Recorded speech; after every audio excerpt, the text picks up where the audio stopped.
God. We need a hiding place.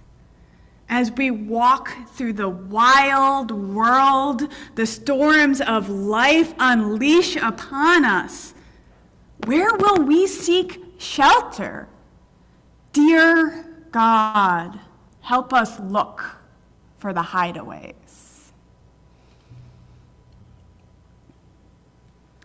Sometimes, when I spend long hours hiking outdoors, I find myself looking for discreet dens. I love looking in the rocks for the secret sanctuaries. On one hike, I spot a house-sized boulder jutting out from a hill.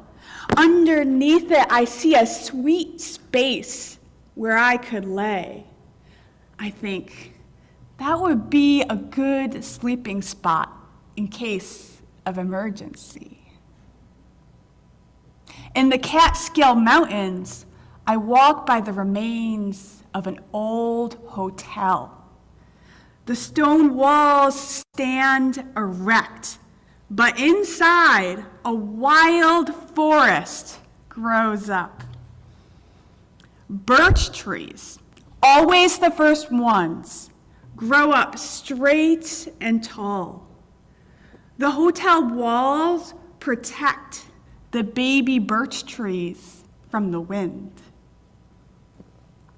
I hike by giant gaps in the rocks, crags, and caves too. The earth offers so many stealthy spots to seek shelter. I feel thankful for these hiding places that nature provides us. I feel thankful for these hiding places the Creator provides us. The journey of life is long, and the weather can be harsh. We stagger forward as the wind buffets us. Oof. It's not easy surviving the storms of life.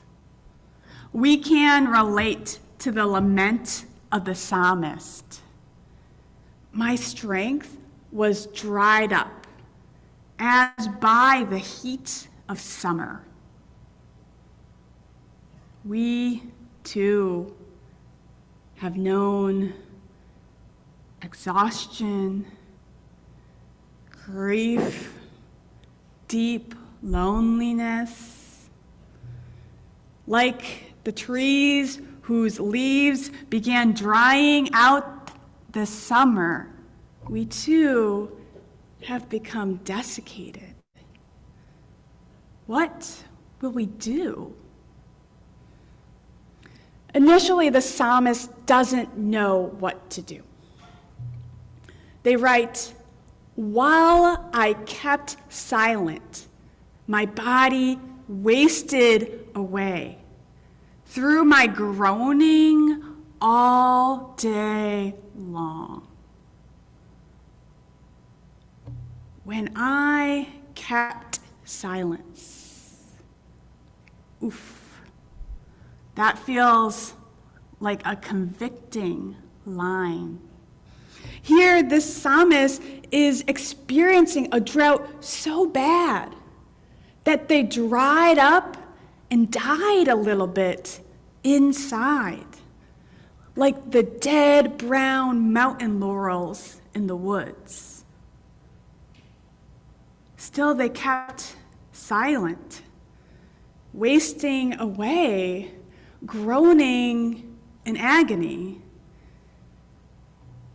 This feels like an allegory for the human condition.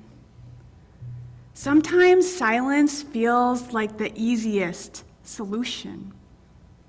It's hard to speak about our inner droughts. It means we tell the truth about disappointing others and ourselves. It means admitting we are not a perfect friend, lover, or coworker. When we talk honestly about our dried up soul, we let all our mediocre and subpar parts show. And that's not really fun, is it? It's not fun to talk about our obsessive thoughts or addictive behavior or the ocean of sadness and anxiety that lives inside of us.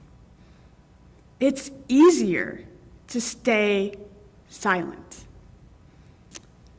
Yet, the psalmist invites us to see the psychic cost of remaining in that silent, stuck place forever.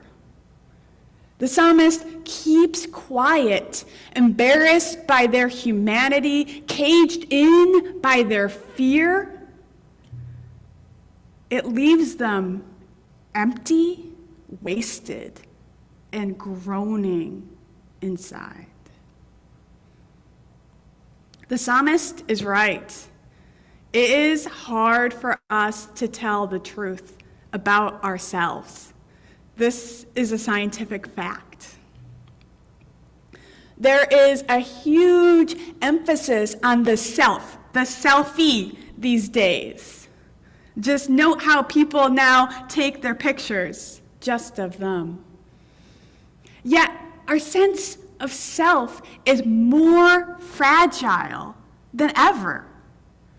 For 50 years, psychologists have focused on self-esteem as a panacea for social ills.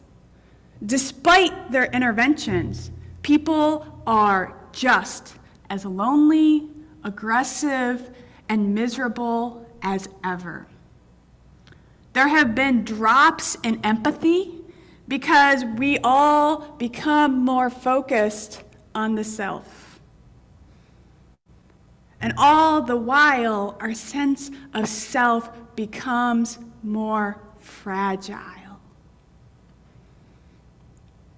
In the book, Humble, Free Yourself from the Traps of a Narcissistic World, Dr. Daryl Van Tongeren names 3 causes of our increased fragility. 1, our sense of self is more fragile because we shifted toward an evaluation of our worth according to external norms and cultural standards. We look outside ourselves. We wonder, what do people think of my social media post, of my outfit? What do people think of my choices? We focus a lot on other people's valuations of ourselves. 2, our sense of self is more fragile because we tend to have an unrealistically positive view of ourselves. We perceive ourselves as all strength. We have a hard time perceiving our weaknesses. In a college study, students were invited to rate themselves on a variety of characteristics, 1 to 100, based on an average person. The entire class reported themselves as above average. Everyone was above average. That doesn't work out. This inaccurate estimation is harmful because it keeps us from receiving feedback well. It keeps us from admitting our areas of growth. 3, our sense of self is more fragile because we are increasingly around people who have the same view as us. We can easily unsubscribe or unfriend someone if they disagree. These days, we tend to live in an echo chamber of people who think like we do. And so we are not practiced in receiving diverse viewpoints.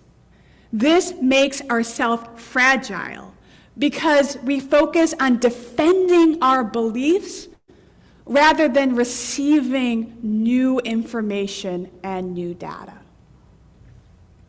Our biases lead us to become insecure, defensive. We protect our fragile self-image rather than seeking out growth. Yet, our fragile sense of self leaves us like the psalmist, burnt up and burnt out, puffed up and empty. The emptier we become, the quieter we become about what is really going on inside.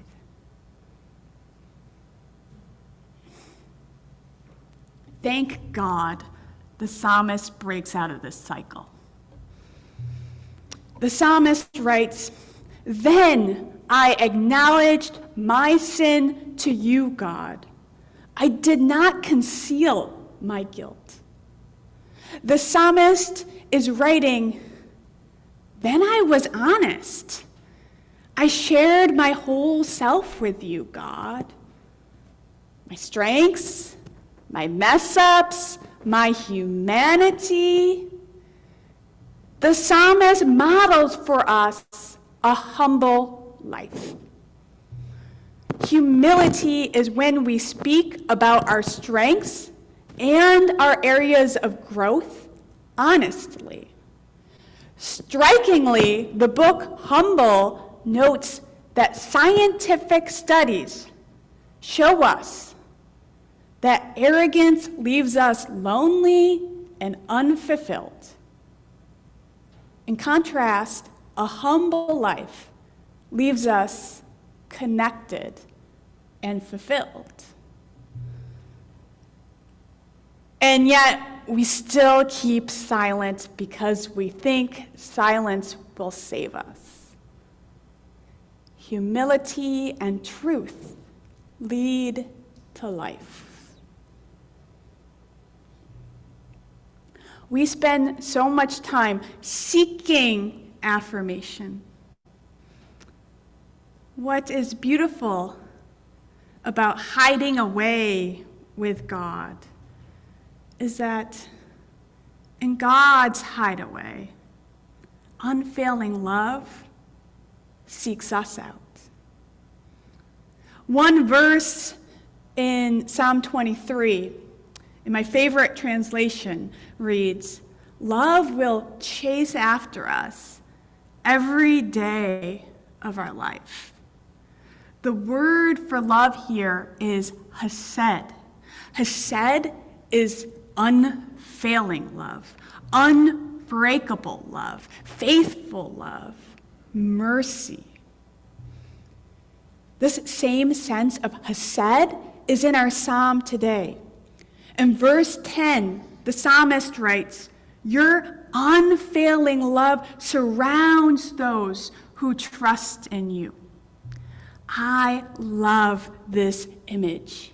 Hesed surrounds us. Hesed is our hideout. Hesed is the hideout. Hesed finds you as you seek affirmation. Unbreakable love is the rock protecting you. Mercy is the safe place that empowers your soft soul to show up. God's hesed is warm and real and comprehensive. It is what allows our shy soul to rest at last. It is true, our soul does not want to come out. It is true, We don't want to tell the truth because it is excruciating. This is why we need the intensity of God's Hesed, in which we have our refuge and our hiding place. God's unbreakable love provides us the shelter from the storm of inner and outer criticism. We live in this Hesed first. It allows our soul, like a wild animal, to poke its paws and quivering nose around the cave of life. We can name now our arrogance, our shadows, our trials. We can open ourselves to growth. Love comes first. It empowers us to realize that our relationship with the Divine One is not going to change, no matter what we say or do or think. It's unfailing. It's unchangeable, like a rock, like a crag, like a boulder. We can tell God anything. The relationship just is. It's not going anywhere.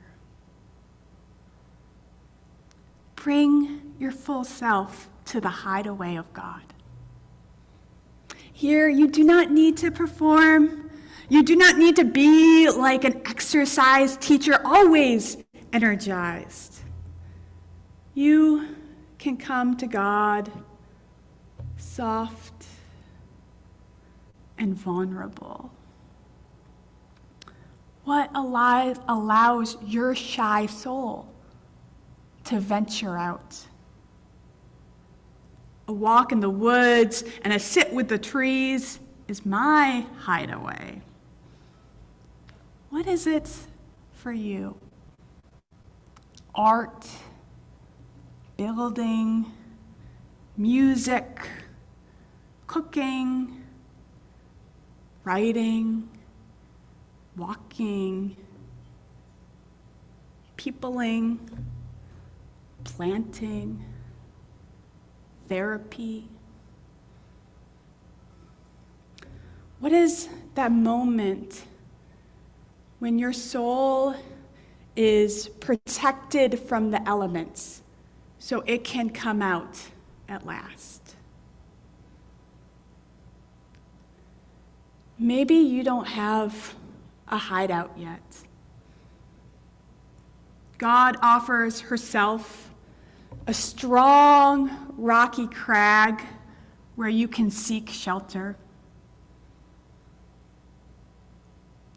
Hello to your soul. Come to the hideout and find the love. Amen.